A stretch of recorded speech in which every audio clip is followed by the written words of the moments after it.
Assalamualaikum warahmatullahi wabarakatuh. Alhamdulillahirabbil alamin. Allahumma sholli ala nabiyyina Muhammad wa ala alihi wa sahbihi ajma'in. Qala Allah ta'ala wa antasumu khairul lakum in kuntum ta'lamun. Para pemirsa yang dirahmati Allah, alhamdulillah kita telah diberi kesempatan oleh Allah menikmati indahnya beribadah di bulan yang mulia ini sampai hari ke-18. Ini merupakan nikmat yang wajib kita syukuri. Allah memilihkan syariat yang sangat komprehensif melalui puasa sebagai cara agar kita menjadi orang-orang yang bertakwa. Disebut komprehensif karena syariat puasa ini menyangkut aspek spiritual, sosial, fisik, dan sebagainya. 18 hari kita telah berpuasa. Insya Allah semua ibadah yang kita lakukan dengan segala rangkaiannya ini sudah semakin membangun sebuah automatisme, sebuah kebiasaan, bahkan menjadi sebuah kepribadian atau akhlak kita. Dan kita melakukan dengan sukarela dan ringan.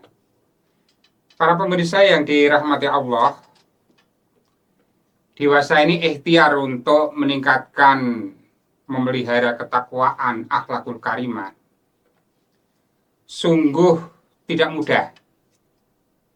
Kita lihat berbagai kerusakan akhlak, entah itu kenakalan, kemudian penyakit-penyakit masyarakat, hampir merata di seluruh lapisan masyarakat. Tapi alhamdulillah, setiap tahun kita diberikan syariat oleh Allah sebulan berpuasa.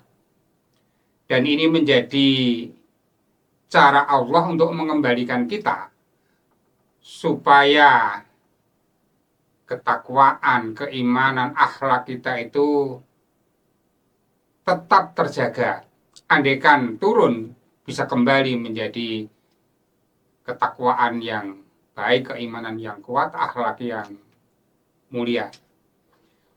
Puasa bukan sekedar menahan lapar, haus, berhubungan suami istri mulai dari fajar sampai terbenam matahari. Tetapi di samping itu, puasa diikuti disertai dengan syariat-syariat lain, sehingga kalau itu dijalankan, insya Allah puasanya tidak saja mendapatkan pahala dari Allah, tapi akan membentuk keimanan, ketakwaan, dan akhlak yang mulia. Tapi jika kalau puasa hanya sekedar tidak makan, minum, menahan hubungan suami istri, hanya itu saja, tentu fungsi puasa tidak akan optimal. Ketakwaan adalah derajat yang paling mulia di sisi Allah, dan akan dicapai diantaranya dengan berbagai syariat, cara yang salah satunya kita dipilihkan pada bulan Ramadan ini adalah syariat berpuasa. Melalui pendidikan puasa kita dilatih berperilaku, beribadah puasa dengan segala rangkaian yang sungguh-sungguh kita lakukan dengan ikhlas, berkesadaran, imanan, wahtisaban, baik lahir batin, dimensi spiritual, fisik, psikososial yang diwujudkan dalam berakhlakul karimah, baik kepada Allah, kepada masyarakat, kepada diri sendiri, kepada lingkungan. Dan insya Allah itu akan menaikkan derajat kita menjadi lebih mutakin. Dan sebaliknya, derajat mutakin itu akan diimplementasikan, dibuktikan dalam bentuk perilaku akhlak yang mulia. Akhlak itu artinya sesuatu perilaku yang dilakukan dengan mudah, secara ringan, otomatis, tidak ada paksaan, dan sudah menjadi sebuah kebiasaan. Disebut akhlak mahmudah, disebut berakhlak terpuji, jika perilaku terpujinya sudah dilakukan dengan ringan, dengan mudah, sudah otomatis menjadi kebiasaan. Demikian pula ketika disebut berakhlak tercela, ya kalau mereka melakukan perbuatan tercela itu dengan ringan, dengan mudah, sudah biasa, itu berakhlak tercela. Tapi mungkin kebanyakan kita, ya kita dalam proses berakhlak terpuji atau sebaliknya berproses dalam akhlak tercela. Pemirsa yang saya hormati, terbangunnya akhlak melalui proses yang panjang. Ada tahapan, butuh penyadaran, pembiasaan, tindakan, dan bahkan butuh sistem support, dukungan lingkungan. Perlu pengetahuan atau kesadaran, harus ada moral knowing, harus ada semangat, tekad, keinginan, atau moral willing.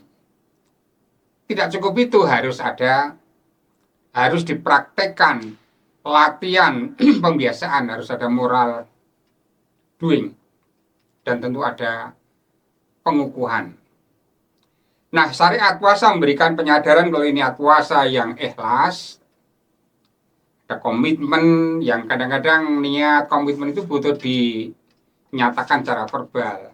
Ini so imun, puasa ini saya akan begini, akan begitu. Saya kira itu dalam rangka membulatkan tekad. Dan selama puasa kita dibiasakan dengan berbagai amal soleh, baik individual maupun sosial. Kita dilatih, dibiasakan dengan beribadah berjamaah, qiyamul lail, berderma, berempati, menolong orang, dan seterusnya. Dilatih melakukan regulasi diri, kejujuran, perencanaan, dan semuanya itu sebagai wahana latihan pembiasaan untuk berakhlakul karimah. Demikian juga yang negatif kita hindari, supaya kita terbiasa untuk tidak berperilaku negatif, berakhlak yang tercela. Dan selama puasa, sistem lingkungan kita semakin relatif kondusif, meskipun tantangan juga cukup banyak. Ada lingkungan yang tidak kondusif, tapi di bulan puasa relatif itu. Dan jika puasa dilakukan dengan sungguh-sungguh, sunan puasa dan ibadah mengiring dilakukan, insya Allah melalui pendidikan puasa kita akan membentuk akhlakul karimah.